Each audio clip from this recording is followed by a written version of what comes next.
नमस्कार, स्वागत है आपका। आप देख रहे हैं SBCN टाइम्स और आपके साथ मैं हूं वैशाली व्यास। आइए बुलेटिन में रुक करते हैं हेडलाइंस की ओर। मंदसौर जिले के नारायणगढ़ नगर में विभिन्न विकास कार्यों का लोकार्पण समारोह हुआ संपन्न। मंदसौर से संजीत जाने वाले मार्ग पर बने ओवरब्रिज पर सर्विस लेन व शेष बचे डामरीकरण का कार्य फिर हुआ शुरू। मंदसौर में शिक्षकों को मिले ग्रीष्मकालीन अवकाश के दौरान भी रख ली 3 दिवसीय कार्यशाला, शिक्षकों ने किया विरोध। मंदसौर में कोतवाली पुलिस ने किया पिता पुत्र पर अमानत में खयानत का मामला दर्ज।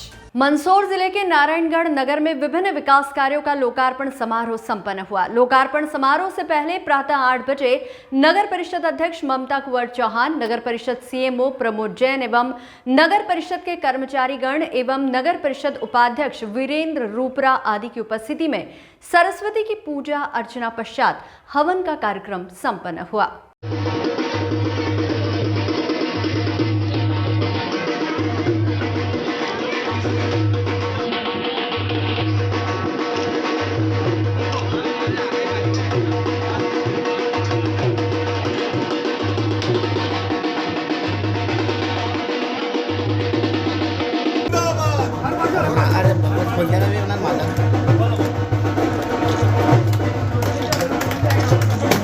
प्रातः 11 बजे लोकार्पण समारोह के मुख्य अतिथि मध्य प्रदेश शासन के उप मुख्यमंत्री जगदीश देवड़ा, सांसद सुधीर गुप्ता, नगर परिषद अध्यक्ष ममता कुंवर चौहान, भाजपा जिला अध्यक्ष राजेश दीक्षित, पूर्व मंडल अध्यक्ष जितेंद्र जाट आदि की उपस्थिति में लोकार्पण कार्यक्रम संपन्न हुआ, जिसमें नवीन नगर परिषद भवन लागत 1 करोड़ रुपए, ग्रीन पार्क का विकास कार्य लागत 12 लाख, मल्हारगढ़ रोड डिवाइडर एवं सेंटर लाइटिंग लागत 50 लाख, बरुजना रोड स्थित शमशान घाट की बाउंड्री वॉल शेड निर्माण, पेवर ब्लॉक लागत 21 लाख। लोकार्पण के पश्चात सभी अतिथियों द्वारा कन्या पूजन किया गया। इसके पश्चात सभी अतिथियों का स्वागत नगरवासियों द्वारा किया गया। स्वागत के बाद एक विशाल आम सभा का आयोजन किया गया, जिसमें क्षेत्रीय विधायक एवं मध्य प्रदेश शासन के उप मुख्यमंत्री जगदीश देवड़ा, सांसद सुधीर गुप्ता, नगर परिषद अध्यक्ष ममता कुंवर चौहान, भाजपा जिला अध्यक्ष राजेश दीक्षित ने संबोधित किया। इस अवसर पर नगर परिषद के CMO प्रमोद जैन, नगर परिषद के सभी पार्षदगण, कर्मचारी, अधिकारी एवं नगर के गणमान्य नागरिक, भाजपा के अनेक वरिष्ठ पदाधिकारी एवं कार्यकर्ता उपस्थित थे। कार्यक्रम के समापन पर नगर परिषद उपाध्यक्ष वीरेंद्र रूपरा द्वारा सभी गणमान्य नागरिकों का आभार व्यक्त किया गया। सूर्याय स्वाहा, सत्याय स्वाहा, प्रजाय स्वाहा। नारायणगढ़ नगर पंचायत भवन का लोकार्पण हुआ है। बहुत ही सुंदर भवन बना है। मध्य प्रदेश सरकार के यशस्वी मुख्यमंत्री डॉक्टर मोहन यादव जी के नेतृत्व में लगातार इस प्रकार के विकास कार्य हो रहे हैं। चाहे सड़क हो, चाहे वो भवन हो, चाहे अस्पताल हो, चाहे स्कूल हो, लेकिन निरंतर सिंचाई योजनाएं निरंतर प्रयास कर रहे हैं और काम भी लगातार अपने हो रहे हैं। मल्हारगढ़ विधानसभा क्षेत्र में किसी प्रकार की कोई कमी नहीं है। आज इस अवसर पर मैं सबको बहुत बधाई और शुभकामनाएं देता हूं और यही आग्रह किया है कि यहाँ पर जनता के काम आसानी से होना चाहिए। आज नगर परिषद नारायणगढ़ का नए भवन कार्यालय का लोकार्पण हुआ है। माननीय मुख्यमंत्री जगदीश देवड़ा और हमारे विधायक के द्वारा हुआ है और हमारे नारायणगढ़ को एक अनमोल जगह मिली है। बहुत अच्छा भवन निर्माण हुआ। SBCN टाइम्स के लिए नारायणगढ़ से रमेश पेंटर की रिपोर्ट। मंदसौर से संजीत जाने वाले मार्ग पर बना ओवरब्रिज जब से बना है, मीडिया की सुर्खियां बन रहा है। पूर्व में निर्माण कार्य को लेकर तो अब सर्विस लेन का काम भी अब तक अधूरा पड़ा है, तो अप्रोच रोड पर भी डामरीकरण होना बाकी है और इधर अब शेष कार्य को पूरा करने के लिए नए ठेकेदार को 2 करोड़ में काम सौंपा गया है।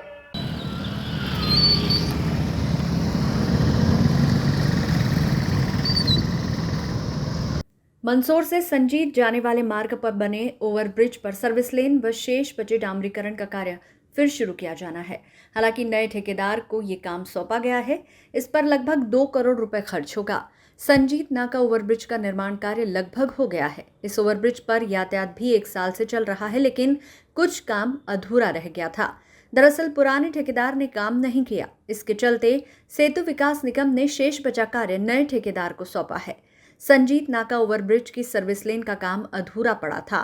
ओवरब्रिज की अप्रोच रोड पर डामरीकरण भी किया जाना था। इसके चलते गुप्ता एंटरप्राइजेस को लगभग 2 करोड़ रुपए में शेष बचा कार्य पूरा करने का ठेका सौंपा गया है। सर्विस लेन व डामरीकरण का काम शुरू हो गया है। आपको बता दें कि लगभग 3 से 4 माह में ये काम पूरा हो जाएगा। गौरतलब है कि संजीत नाका ओवरब्रिज का निर्माण कार्य लगभग 28 करोड़ रुपए में हुआ है। संजीत नाका ओवरब्रिज के निर्माण से यातायात भी सुलभ हुआ है। आपको बता दें कि वर्ष 2018 में संजीत नाका ओवरब्रिज का निर्माण शुरू हुआ था, लेकिन ठेकेदार की लेट लतीफी के चलते निर्माण कार्य में काफी विलंब हुआ। जब से ओवरब्रिज निर्माण कार्य शुरू हुआ तब से ही ये मीडिया की सुर्खियां बना हुआ है और अब कुछ निर्माण कार्य बाकी रह गया, जिसे पूरा करने के लिए करीब 2 करोड़ में दूसरे ठेकेदार को यह कार्य दिया है। अब देखना यह है कि यह निर्माण कार्य कब तक पूरा होता है। संजीत रोड ओवरब्रिज का जो कार्य हो रहा है गुणवत्ता विहीन है और इसको कोई देखने वाला नहीं है। ये ब्रिज बनना था जिसमें बक्से लगना थे, जिसे जंगल में बनता है ऐसा मिट्टी भर के बना दिया और जो रोड के आसपास जो दुकानें थी उनके व्यापार व्यवसाय बर्बाद हो गए और साइड में जो सर्विस लेन बन रहे उसको भी कोई देखने वाला नहीं है। अब आप देखिए खुदाई हो रही, कितना सकड़ा बना रहे। अब इतनी बड़ी बड़ी कॉलोनियाँ हैं, इन कॉलोनियाँ का आवागमन कैसे होगा? तो इसलिए जो जवाबदार लोग हैं उनको आना चाहिए, इंजीनियर को लाना चाहिए और इसका कार्य सबसे पहले तो गुणवत्ता वाला हो। और यहाँ ये जो चौराया बन गया, अब इस कॉलोनी से लोग आते हैं तो आए दिन एक्सीडेंट हो रहे, कोई बड़ा दुर्घटना हो जाएगी, लोग मर जाएंगे, जब जगेंगे क्या? तो मेरा प्रशासन से और जवाबदार लोग जो हैं, जो नगर का कार्य देखते हैं, नगर पालिका के लोगों से सबसे मैं कहना चाह रहा हूँ कि अब ये अप्रूव्ड कॉलोनी है, यहाँ ना नल की सुविधा है, ना रोड उखड़ गए, कोई सुविधा नहीं है, तो बहुत दिक्कत वाले काम है। तो ये कम से कम अप्रूव्ड कॉलोनी, आप कह रहे हैं अनअप्रूव्ड में काम नहीं होगा, अप्रूव्ड में तो करा दो। इतना ही मेरा कहना है कि कम से कम इनको जागना चाहिए और जनता के सुविधा की तरफ ध्यान देना चाहिए। ये 2 करोड़ में ठेका दिया है तो इसका कार्य भी गुणवत्ता वाला ही हो। पहले वाला ठेकेदार तो भाग गया और अधूरा कार्य छोड़ गया और ये ऐसे खतरे वाले चिन्ह छोड़ गया तो कभी भी कोई बड़ा एक्सीडेंट, इधर से कार आएगी, इधर से रफ्तार में गाड़ी उतरती है और ब्रेक नहीं लगे तो आए दिन एक्सीडेंट हो रहे हैं। तो इसके लिए इनको ये 2 करोड़ रुपए मंजूर हुए ना, तो ईमानदारी से 2 करोड़ रुपए लग जाए तो निश्चित ही ये ब्रिज का कार्य ठीक हो जाएगा। SBCN टाइम्स के लिए मंदसौर से सचिन जैन की रिपोर्ट। मंदसौर शहर के उत्कृष्ट विद्यालय में आज जिले भर के शिक्षकों को 3 दिवसीय कार्यशाला में बुलाया गया था, किंतु ग्रीष्मकालीन अवकाश पर भी शिक्षकों से कार्य करवाया जा रहा है, जिसका सभी ने विरोध करते हुए प्रदर्शन करते हुए मांग की है कि सरकार या तो शिक्षकों का ग्रीष्मकालीन अवकाश खत्म कर दे या उन्हें पूरी तरह से ग्रीष्मकालीन अवकाश का लाभ लेने दे। इसको लेकर एक ज्ञापन भी दिया गया। माता की जय, भारत माता की जय, भारत माता की जय। मध्य प्रदेश सरकार द्वारा सरकारी स्कूल में पढ़ने वाले शिक्षकों के लिए ग्रीष्मकालीन अवकाश की घोषणा की थी, जो कि 1 मई से 31 मई तक रहेगा, किंतु मंदसौर जिले के शिक्षकों को इस ग्रीष्मकालीन अवकाश में भी अलग अलग व्यवस्थाओं के लिए बुलाया जा रहा है। तो वहीं आज मंगलवार को जिले भर से कई शिक्षकों को 3 दिवसीय कार्यशाला के लिए शहर के उत्कृष्ट विद्यालय में बुलाया गया, जहां कार्यशाला में आने वाले सभी शिक्षकों ने कार्यशाला का बहिष्कार करते हुए परिसर के बाहर नारेबाजी करते हुए प्रदर्शन किया व जिला शिक्षा अधिकारी को एक ज्ञापन के माध्यम से मांग भी की गई कि या तो शिक्षकों का ग्रीष्मकालीन अवकाश निरस्त कर दे और उनको कार्य पर वापस बुला लिया जाए, या उनको जो 1 माह का ग्रीष्मकालीन अवकाश मिला है उसका लाभ लेने दे। आज शिक्षकों ने नाराजगी जताते हुए जमकर प्रदर्शन किया। आपको बता दें कि मध्य प्रदेश में शिक्षकों के ग्रीष्मकालीन अवकाश की शुरुआत हर वर्ष स्कूल शिक्षा विभाग द्वारा की जाती है और इसकी तिथियां शैक्षणिक कैलेंडर में निर्धारित होती है। वर्ष 2025 के लिए राज्य शिक्षा केंद्र ने 1 मई से 31 मई तक शिक्षकों के लिए ग्रीष्मकालीन अवकाश घोषित किया था, जबकि विद्यार्थियों के लिए यह अवकाश 1 मई से 15 जून तक था। नाराजगी यह है कि एक तरफ शासन ग्रीष्म अवकाश के लिए आदेश निकालती है और दूसरी तरफ ग्रीष्म अवकाश में न जाने कौन कौन से प्रशिक्षण रख के उन आदेशों की धज्जियां उड़ा देती है। मेरा ये कहना है कि या तो आप छुट्टियों के आदेश निकाले ही नहीं, हमें नहीं चाहिए ऐसी फर्जी छुट्टियाँ, या तो अन्य कर्मचारियों की भांति हमें भी शनिवार का अवकाश दे दिया जाए, ताकि हम कम से कम ये तो निश्चिंत रहे कि शनिवार को हमको अवकाश मिलेगा। इस ग्रीष्मकालीन अवकाश के चक्कर में कहीं घूमने फिरने का प्लान होता है, किसी की शादी ब्याह का प्लान होता है, सारे कुछ इसमें अरेंज करके रखते हैं और सब फिर इस तरह के प्रशिक्षण आ जाते हैं तो वो सारे सब कैंसिल करना पड़ते हैं। ये बड़ी असुविधाएं होती है। या तो आप अवकाश के आदेश ही नहीं निकालें शासन, क्योंकि लोगों को ये लगता है कि शिक्षकों को बहुत ज़्यादा छुट्टियां मिलती है। आप आदेश निकालते, पेपर में भी आ जाता है इतने दिन की छुट्टियां शिक्षकों को, उन्हें नहीं पता होता कि छुट्टियां केवल नाम मात्र की होती है। ये दिखावे की छुट्टियां क्यों देते हैं? ये बंद कर दीजिए, हमें नहीं चाहिए दिखावे की छुट्टी। उच्च माध्यमिक शिक्षक हायर सेकेंडरी स्कूल बिलोद में पदस्थ हूँ और आज की जो ट्रेनिंग रखी गई वर्चुअल ट्रेनिंग है विज्ञान लैब के प्रशिक्षण के लैब के विषय में। आज 3 दिवसीय प्रशिक्षण हमारा रखा गया है और पूरे ज़िले के टीचरों को यहाँ बुलाया गया, जो गरोड भानपुरा गांधी सागर से इसी गर्मी में आते हैं और यहाँ सुविधा बिल्कुल नहीं है। पंखे भी हमारे बंद पड़े हुए हैं और टेम्परेचर देख लीजिए, आज का 38 से 40 डिग्री टेम्परेचर पे हम बिना पंखे के ट्रेनिंग ले रहे हैं। और दूसरा है कि हमको आयुक्त महोदय ने 1 मई से 31 मई तक ग्रीष्म अवकाश दे रखा है। तो ग्रीष्म अवकाश का इस ट्रेनिंग से कोई लेना देना नहीं था। उसके बाद भी बहुत सारे साथी रिजर्वेशन कैंसिल करा के आए, 1000-1500 रुपये का लॉस हुआ है। उसके बाद भी ये ट्रेनिंग हम ले रहे हैं। तो हम इस ट्रेनिंग का विरोध जताने के लिए आज यहाँ इकट्ठे हुए हैं आप न्यूज़ चैनल के सामने कि ये ट्रेनिंग, जो इस प्रकार की ट्रेनिंग आगे भी भविष्य में न रखी जाए या फिर हमारा ग्रीष्म अवकाश निरस्त किया जाए, क्योंकि 100-150 किलोमीटर से हमारे साथी परेशान होकर आए हैं। कोई कहाँ था, शाम को लेटर डला है कि कल से आपको उसका उत्कृष्ट विद्यालय मंदसौर में प्रशिक्षण लेना है वर्चुअल लैब का, जबकि ये ट्रेनिंग वर्चुअल भी हो सकती है, लेकिन इन्होंने ऑफलाइन ट्रेनिंग ली है और सभी साथी जो है परेशान हो रहे हैं। तो हम आयुक्त महोदय, हम हमारे जिला शिक्षा अधिकारी महोदय से निवेदन करना चाहते हैं कि ग्रीष्म अवकाश का हमको पूरा लाभ दिया जाए, या नहीं देना हो तो उसकी आदेश नहीं निकाला जाए और इस तरह के प्रशिक्षण हमारे अवकाश में नहीं रखा है। नहीं तो अगले प्रशिक्षण का हम विरोध करेंगे और प्रशिक्षण हम कतई नहीं लेंगे। सभी साथियों ने सामूहिक रूप से निर्णय लिया है।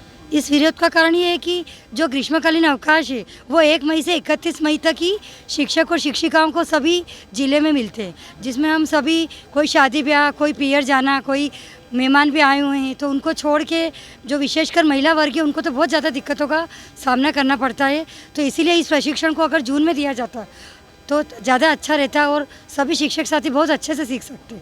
SBCN टाइम्स के लिए मंदसौर से सचिन जैन की रिपोर्ट। मंदसौर शहर कोतवाली पुलिस ने रजिस्ट्री करवाने के नाम पर 3,50,000 रुपए हड़पने का मामला दर्ज किया है, जिसमें अमानत में खयानत करने वाले पिता पुत्र के खिलाफ कोतवाली पुलिस ने केस दर्ज किया है। मंदसौर में रजिस्ट्री करवाने के नाम पर 3,50,000 रुपए हड़पने का मामला सामने आया है, जिसमें एक शिकायत के बाद कोतवाली पुलिस ने पिता पुत्र के खिलाफ मामले में अमानत में खयानत का केस दर्ज किया है। शहर कोतवाली थाने पर रंजीत पिता मदनलाल सुथार निवासी गांधीनगर ने 14 फरवरी को एक शिकायत की थी। इस मामले में पुलिस ने गंभीरता से जांच कर दोषी पिता पुत्र के खिलाफ विभिन्न धाराओं के तहत केस दर्ज किया है। पुलिस ने बताया कि पिता पुत्र द्वारा रजिस्ट्री हेतु स्लॉट बुक करवाने के नाम पर फरियादी से 3,50,000 रुपए लिए थे, लेकिन रुपए वापस नहीं लौटाए हैं, जिसके चलते कोतवाली पुलिस ने पिता पुत्र के खिलाफ अमानत में खयानत कर धोखाधड़ी करने का मामला दर्ज कर आगे की विवेचना शुरू की है। कोतवाली थाना प्रभारी पुष्पेंद्र राठौर ने बताया कि दोनों ही स्टाम्प वेंडर एवं सर्विस प्रोवाइडर है। इसे प्लॉट बुक करने के लिए रंजीत ने 3.5 लाख रुपए दिए थे, क्योंकि रामटेक स्थित मकान का सौदा किया जा रहा था। सौदा निरस्त होने के बाद विक्रय पत्र निष्पादित नहीं हो पाया, लेकिन जिनेश ने उक्त राशि नहीं लौटाई, जिसके बाद परेशान होकर फरियादी ने शहर कोतवाली थाने पर शिकायत दर्ज करवाई है, जिसके बाद कोतवाली पुलिस ने प्रकरण दर्ज किया है। ये फरियादी है रंजीत बसवा जी, जो MR हैं, मेडिकल रिप्रेजेंटेटिव हैं। इनके द्वारा जो है आज से करीब 2-3 महीने पूर्व एक आवेदन पुलिस थाना कोतवाली पर और वरिष्ठ अधिकारियों को भी दिया था, जिसमें उन्होंने प्रखर जैन और जिनेश चंद्र जी जैन, जो कि स्टाम्प वेंडर हैं, उनके खिलाफ एक शिकायत दर्ज कराई थी कि इन्होंने इनके साथ अमानत में खयानत और धोखाधड़ी का अपराध कारित करके 3.5 लाख रुपये जो है इनसे लिए हैं और जो इन्होंने लौटाई नहीं है। एक्चुअल में वास्तविक घटना यह है कि इनको रजिस्ट्री एक प्लॉट की करानी थी, जिसके एवज में इन्होंने स्टाम्प खरीदे थे। फिर बाद में वो किसी कारण से रजिस्ट्री हो नहीं पाई, तो जो पैसा था 3.5 लाख रुपए वो जो आरोपी उनके खाते में आ गया था और आरोपी ने जो है इनको पैसा जो है बार बार मांगने पर भी जब इनके सुपुर्द नहीं किया, तो इसमें जो है अपराध पंजीबद्ध किया जाकर जो है अनुसंधान में लिया गया है। SBCN टाइम्स के लिए मंदसौर से सचिन जैन की रिपोर्ट। इस बुलेटिन में फिलहाल इतना ही। लगातार न्यूज अपडेट्स के लिए देखते रहिए SBCN टाइम्स। नमस्कार।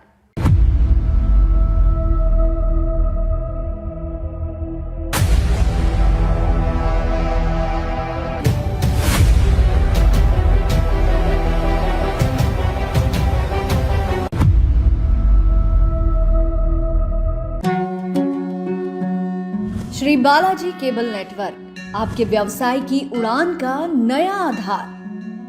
आपका व्यवसाय श्री बालाजी केबल नेटवर्क पर विज्ञापन देकर लाखों दर्शकों तक पहुंच सकता है। हर दिन हजारों घरों में हमारी केबल सेवा पहुंचती है।